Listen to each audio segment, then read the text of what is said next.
যারা এতিমকে ভালোবাসে আল্লাহ তাদেরকে ভালোবাসে। এবং আল্লাহর হাবিব সাল্লাল্লাহু আলাইহি ওয়াসাল্লাম বলতেন, আনা ওয়া কাফিলুল ইয়াতীম ফিল জান্নাতি কাহাতাইন, আমি এবং এতিমের রক্ষণাবেক্ষণকারী এইভাবে প্রতিবেশীর মতো জান্নাতে থাকব। এই দুই আঙ্গুলের মাঝে যেমনি গ্যাপ নাই, আমার আর এতিমের রক্ষণাবেক্ষণের কারী তার বাড়ির মাঝখানে কোনো গ্যাপ থাকবে না জান্নাতে। We will be neighbour in paradise. জান্নাতে এরকম আমরা কাছাকাছি থাকবো। আল্লাহু আকবার পড়েন। তাহলে এতিমের রক্ষণাবেক্ষণকারীকে আল্লাহ তাআলা ভালোবাসেন। যারা এতিমকে পছন্দ করে না, এতিমকে তাড়িয়ে দেয়, তাদেরকে আল্লাহ পছন্দ করেন। আল্লাহ তাআলা বলেন, আরাআইতাল্লাযী ইউকাযযিবু বিদ্দীন ফাযালিকাল্লাযী ইয়াদুউল ইয়াতীম। যারা আখিরাতকে অবিশ্বাস করে তারাই এতিমকে ঘাড় ধাক্কা দিয়ে তাড়িয়ে দেয়।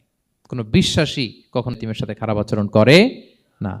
আপনাদের মন শক্ত, অনেকের চোখ দিয়ে পানি নামে না। আমার এক আত্মীয় আছে খুব আল্লাহওয়ালা, আমার জীবনে এত আল্লাহওয়ালা আমি দেখি নাই, কিন্তু ওনার চোখ দিয়ে পানি নামে না। বারবার এসে আমারে বলে যে, মিজান কি করবো বলো, একটু মোনাজাত ধর। আমার মনে আছে আমি ওনাকে নিয়ে মোনাজাত ধরতাম, ওনার কান্না আসে না চোখ দিয়ে।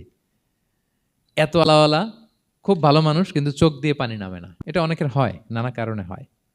তো আল্লাহর হাবিব সাল্লাল্লাহু আলাইহি ওয়াসাল্লাম বলেছেন, কারো যদি চোখ দিয়ে পানি না নামে বা হৃদয় নরম না হয়, তারা যেন এতিমের মাথায় হাত বুলিয়ে দেয়।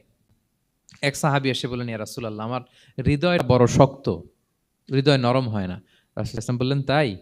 আতুহিব্বু আন ইয়ালিনা কলবুক, তুমি চাও তোমার হৃদয় নরম হোক, ওয়া তুদরাকা হাজাতুক, এবং তোমার আশা পূরণ হোক? তিনি বললেন, হ্যাঁ। তখন রাসূলুল্লাহ সাল্লাল্লাহু আলাইহি ওয়াসাল্লাম বললেন, ইরহামিল ইয়াতীম, এতিমের উপর রহম করো।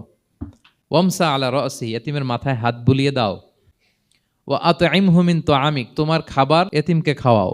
তালিনু কলবুক, তোমার অন্তর নরম হবে। তুদরাকা হাজাতুক, তোমার ইচ্ছা পূরণ হবে। তাহলে হৃদয় যদি শক্ত থাকে, কার মাথায় হাত বুলাবেন? বুলাইছেন কখনো? খুঁজে খুঁজে হাত বুলাবেন।